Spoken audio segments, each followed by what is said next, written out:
Tú has sido con nosotros, Padre, de que tú has sido un Padre que nos ha cuidado, que nos cuidará, un Padre que nos ha librado y nos librará aún, Señor. Pero en esta mañana, Señor, yo declaro que todas las angustias del alma que estaban afligiendo a tu iglesia,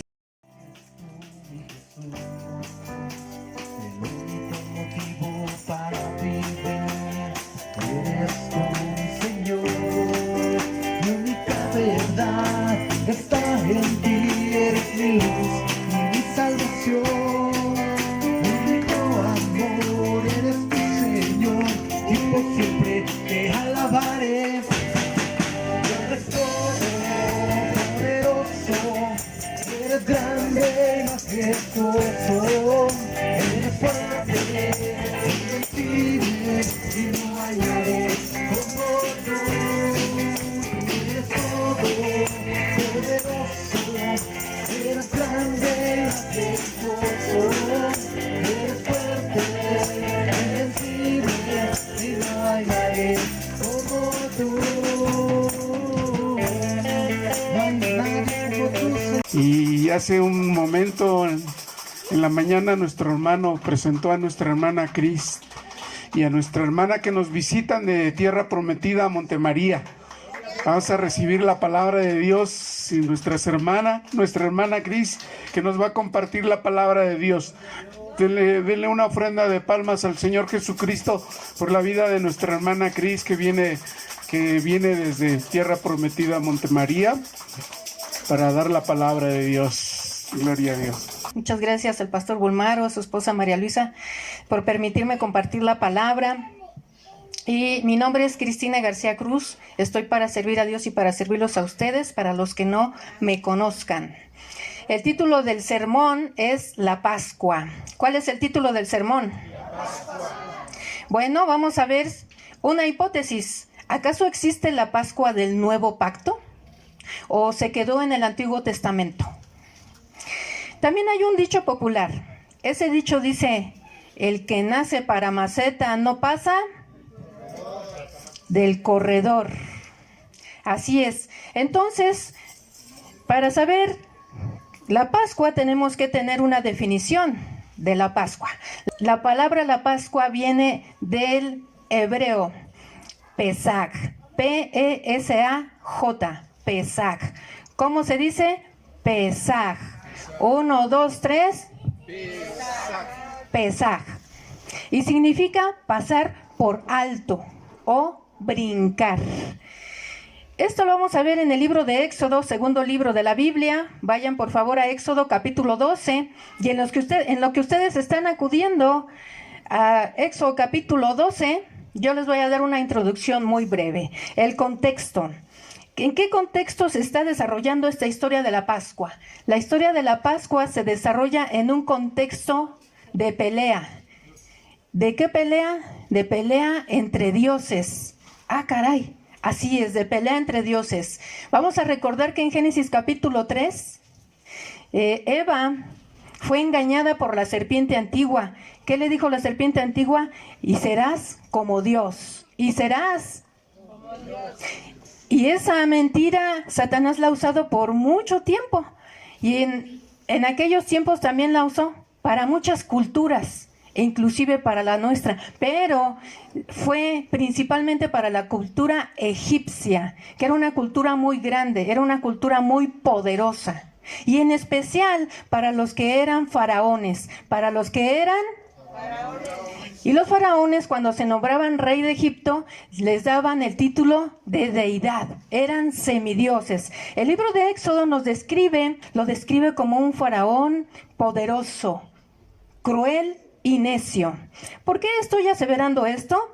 Antes de que vayamos a Éxodo 12, permítanme decirles Éxodo 5:2, dice así: Faraón respondió: ¿quién es Jehová para que yo oiga su voz y deje ir a Israel? ¡Guau! ¡Qué falta de respeto! ¿Cómo que quién es Jehová para que yo lo escuche? ¿Ya se dieron cuenta de qué orgullo tiene ese varón? Se creía Dios. Así lo decía su cultura. Entonces, ¿quién es Jehová para que yo los deje ir? E inclusive para que yo lo escuche. yo no conozco a Jehová, ni tampoco dejaré ir a Israel. No lo conoce y tampoco va a dejar ir ¿a quién? A Israel, el pueblo de Dios. Y en el capítulo 6, Jehová le responde, pero le está respondiendo al pueblo. Jehová dice, yo soy el Señor, yo soy el Señor. Él es el único Dios verdadero. Él sí es el único Dios poderoso. Recuerdo que cuando entramos en alabanza, entramos con la primer alabanza que era poderoso. ¿Sí o no? Vamos a ver un Dios poderoso. Él es Dios. Él es Jehová de los ejércitos. Él sí es poderoso. El faraón se creía poderoso, pero su poder tenía un límite y Jehová de los ejércitos se lo iba a demostrar. Dice, yo soy el Señor, te libraré de la opresión que sufres y te rescataré de tu esclavitud en Egipto. Te redimiré con mi brazo poderoso y con grandes actos de juicio. Con grandes actos de... Bueno, ¿y cómo son esos actos de juicio? ¿Quién se acuerda de las plagas que cayeron en Egipto? Levante su mano. 12 plagas, ¿verdad? ¿Seguros? Pues no, son 10, corríjanme. Así debe de ser, hermanos, deben de ser esos oidores expectantes. Son 10. Empiezan desde el capítulo 7 y terminan hasta el capítulo 12. De la plaga 1 al 9 se está haciendo un juicio en contra de las deidades egipcias, pero la 10 es especial. La 10 es muy especial porque es la única plaga que trae un acto de sacrificio por medio de la sangre de un cordero. Dentro del contexto sabemos que en Génesis Dios hizo promesas y Dios también dio profecías. Y para poner un ejemplo vamos a ver 3 de ellas. Promesa número 1. Abraham le dijo que su descendencia iba a ser una gran nación, o sea que iban a ser muchos. Y hay un cumplimiento. Eso se cumple en Éxodo. Ahí está el cumplimiento en el Éxodo. Éxodo capítulo 1, versículo 7. Los hijos de Israel fueron un pueblo muy fuerte y numeroso. También hay una profecía que Jehová dio. ¿A quién le gustan las profecías? Levante su mano. ¿Quién quiere una profecía del Señor? Bueno, vamos a ver si es cierto. Aquí está la profecía. Dice, tus descendientes, Génesis 15, serán esclavos y serán maltratados por 400 años. ¿A quién le gusta esa profecía para sus descendientes? Jehová está en busca de un pueblo escogido, está en busca de un pueblo santo, está en busca de un pueblo elegido y no va a ser cualquier pueblo. Así que son 400 años de purificación, 400 años de esclavitud. Y entonces el cumplimiento igualmente lo vemos en Éxodo, a partir de ahora sí del capítulo 12. Ahí dice en el 41 que estuvieron 430 años en esclavitud y después de 430 años salieron. Pero Jehová de los ejércitos dio una promesa de que iba a ser un juicio, porque Dios es un Dios justo. ¿Quién sabe que Dios es un Dios justo? Y nadie se burla de Dios. Entonces hay una promesa que le dice a mismo Abraham en el capítulo 15 de Génesis. Le dice, pero siempre hay un pero. O sea, ¿van a ser esclavos? ¿Los van a maltratar? ¿Cuánto tiempo, Señor? Pues nada más 400 años. Ah, ok. Pero castigaré a la nación que va a ser los esclavos. ¿Qué va a hacer el Señor? Castigar a la nación. ¿Cuál es esa nación? Egipto. Y después tus descendientes saldrán libres y dueños de grandes riquezas. Y eso sí se cumple, hermanos, en Éxodo.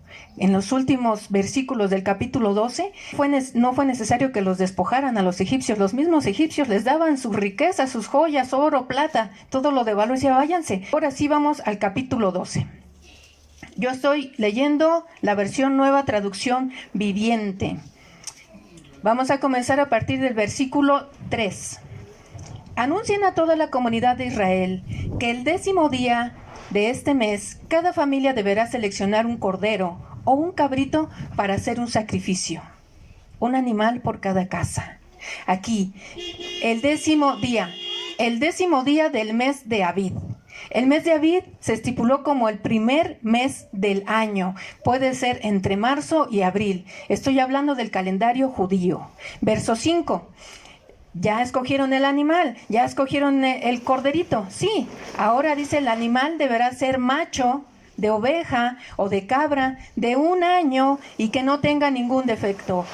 ¿Qué estamos viendo aquí? Ese cordero sin defecto, ese cordero pequeño. ¿A quién está apuntando, hermanos? ¿A quién apunta hacia el Nuevo Testamento? A Jesucristo. Exactamente, a Jesucristo. Y versículo 6, cuiden bien al animal seleccionado hasta la tarde del día 14 de este primer mes. Y dice, entonces toda la asamblea de la comunidad de Israel matará su cordero o cabrito al anochecer. ¿A qué hora?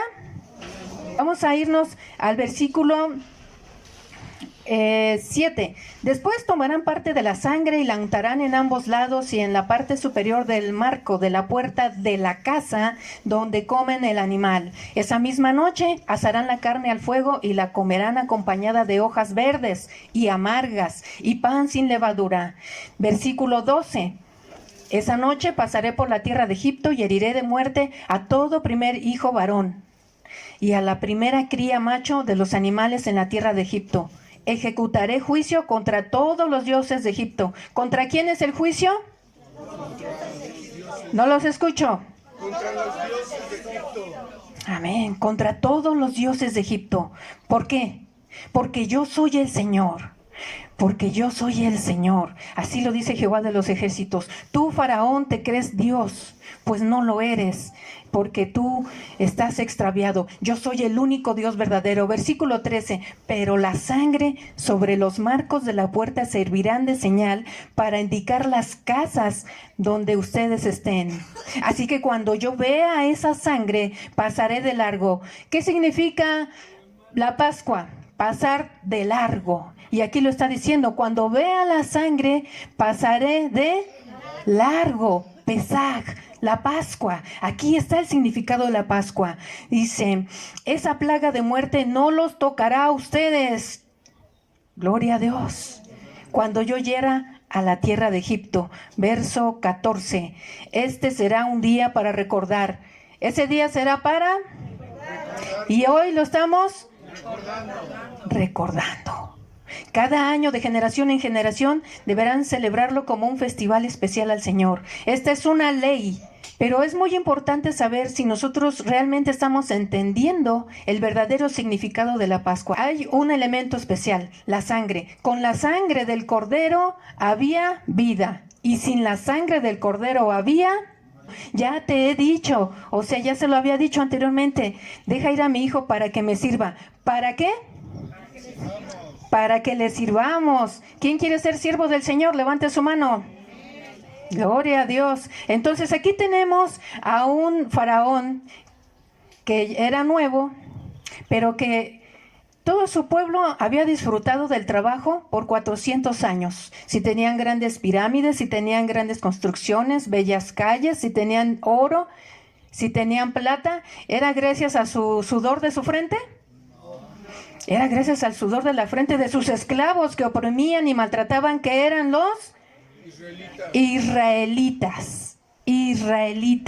Entonces, ¿a quién tenían que servir? ¿Al faraón? No. Jehová de los ejércitos lo dice muy claramente, para que me sirvan, mas no has querido dejarlos ir. He aquí, yo voy a matar a tu hijo primogénito. Sobre aviso no hay.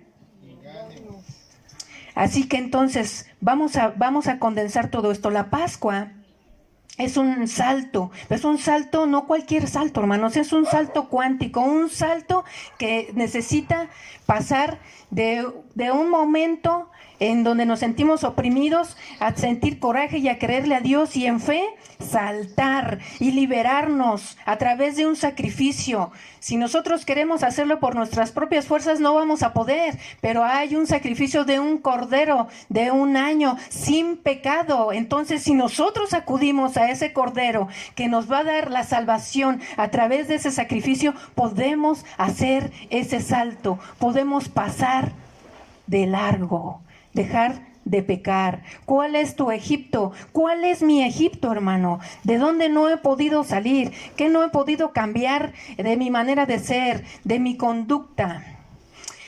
A veces, actualmente, algunas personas están perdiendo la fe. Ya no quieren saber de Dios. Aún personas que venían a la iglesia ya dicen, no, ya no, la verdad. ¿Vas a ir a la iglesia? No, lo que pasa es que voy a lavar el coche. Sí, pero lo puedes lavar, ni hay agua. Sí, no, es que voy a hacer unas tortillas hechas a mano, pero si ni sabes hacerlas. Y todo eso viene a que nos estamos enfriando espiritualmente, y entonces la Pascua, el sacrificio perfecto de nuestro Señor Jesucristo, lo tomamos en vano. Qué vergüenza tomar en vano el sacrificio de nuestro Dios, que por amor se entregó y derramó hasta la última sangre como señal de salvación. Amén. Entonces, ¿qué pasa? A veces es la falta de conocimiento lo que nos hace estar perdidos en la fe de la Pascua. ¿Por qué? Porque a veces yo pienso que soy el único que tiene problemas en todo el mundo. Yo digo, soy la única persona que tiene problemas. Pero no he leído la Biblia. A veces en la Biblia está mi mismo problema, ahí está. Y ahí está la solución. A veces mi problema está en un hermano que va a la iglesia y da un testimonio. Y digo, mira, el hermano hizo esto y es lo mismo que yo estoy pasando. Vamos a tomar oído. Vamos a escuchar consejo. Pero si no vienen a la iglesia y si ni siquiera leen la Biblia, ¿cómo van a ver si su dificultad tiene remedio o no tiene remedio? Estamos perdidos, estamos perdiendo la fe en la Pascua. También hay algo por lo que alguien está orando. Hay alguien que ha orado aquí por años, por alguna situación o por alguna persona o por alguna cosa en especial y no ha sido contestada su oración. Yo sí. También por eso se llega a perder la fe. Por eso también se llega a perder la fe, porque no entendemos que Dios tiene sus tiempos perfectos y que su voluntad perfecta también es. ¿Qué significa entonces la Pascua para mi vida? ¿Qué es lo que yo quiero hacer? Nuestra cosmovisión es nuestra manera en que nosotros nos educaron aquí en nuestro país, en el continente americano. Es una cosmovisión muy occidental y eso nos impide a nosotros a entender la cosmovisión hebrea, judía. Es muy diferente.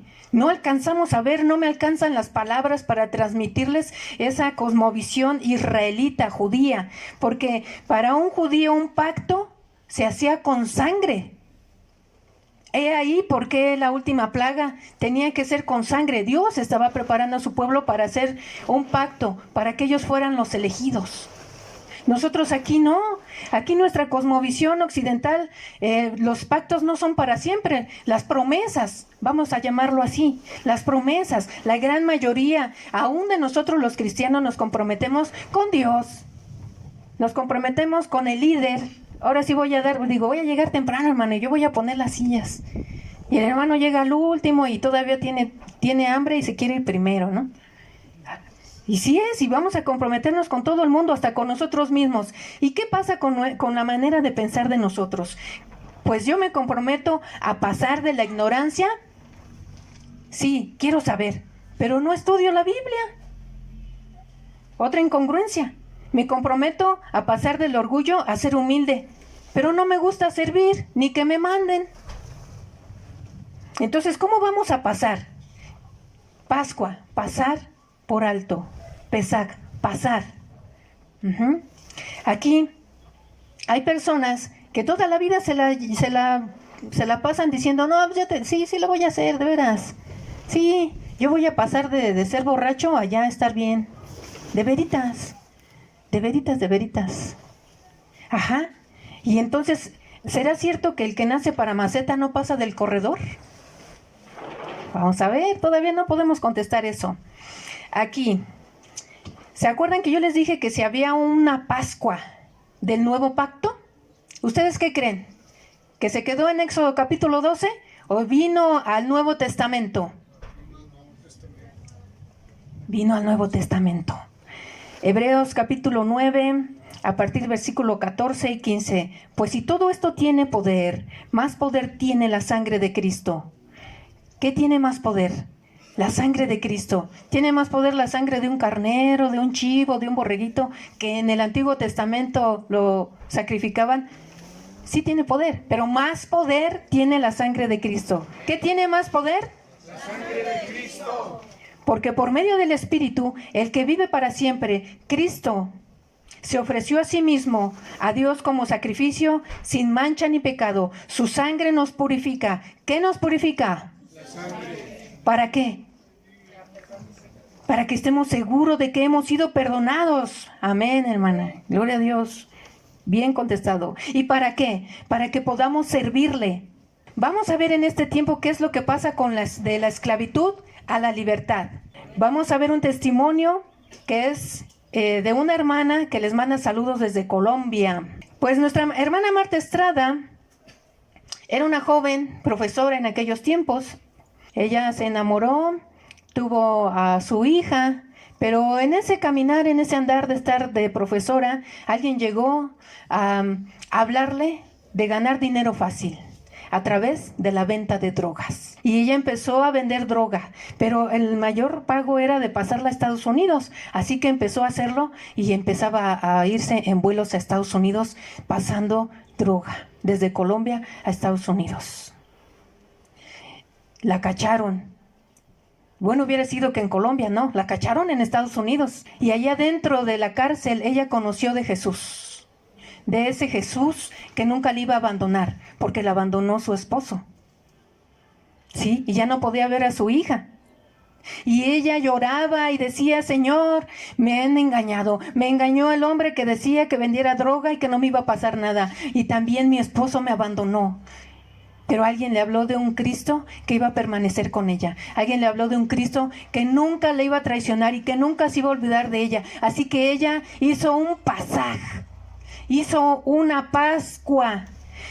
¿Cómo? Acercándose a Jesucristo, creyéndole, operando en fe, obedeciéndole y cambiando, dando ese salto cuántico de pasar a ser una persona del narcotráfico a una mujer que predica la palabra del Señor en muchas partes del mundo.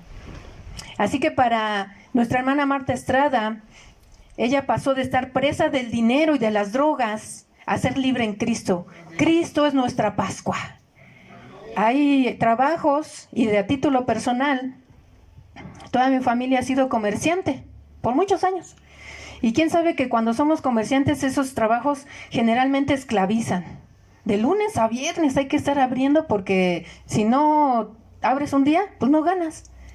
Y así estábamos por muchos años. Tenía verdulerías, tenían tiendas.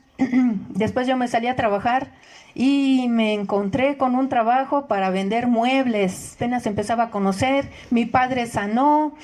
Mi padre dejó de golpearnos. Mi padre empezaba a dejar de tomar. Y yo estaba contenta. Pero llegué a mi esclavitud, a ese trabajo. Y todo lo que yo me deleitaba en Monte María con esas alabanzas y las enseñanzas y la transformación de mi casa se diluyó. ¿Por qué? Porque yo ya no iba a la iglesia. Pasó un año, pasaron 2, pasaron 3, hasta que hice un compromiso con el Señor, porque yo quería ir. Yo sabía que me estaba enfriando. Cometí muchos pecados, hermanos, me desvié del verdadero camino. Tuve esos tropiezos porque no tomé la sangre de Cristo en serio. Se me hizo fácil, hermanos. Y el Señor me llamaba y mi espíritu lo sentía. Así que un día oré y me hinqué y le dije, Señor, por favor dame un trabajo de lunes a viernes. ¿Para qué? Para que yo pueda ir a la iglesia. Y el Señor me respondió, hermanos. Y por eso hoy estoy aquí. Por eso hoy estoy aquí. Gloria a Dios, gloria a Dios. Para mí, el pasar por alto fue de la esclavitud del trabajo a ser libre en Cristo. Cristo es mi Pascua. Aquí podemos ver entonces que hay cambios y podemos entonces aseverar que no es cierto que el que nace para maceta no pasa del corredor. Hay cambios si nos acercamos a ese cordero. Hay cambios si nosotros tenemos la esperanza de la resurrección. Hay cambios, hermanos, para los que quieran acercarse a ese Cristo Redentor, a ese Cordero inmolado. Gloria a Dios. Aleluya. Ahí mismo donde usted está, hermano, le pido que cierre sus ojos. Cierre sus ojos.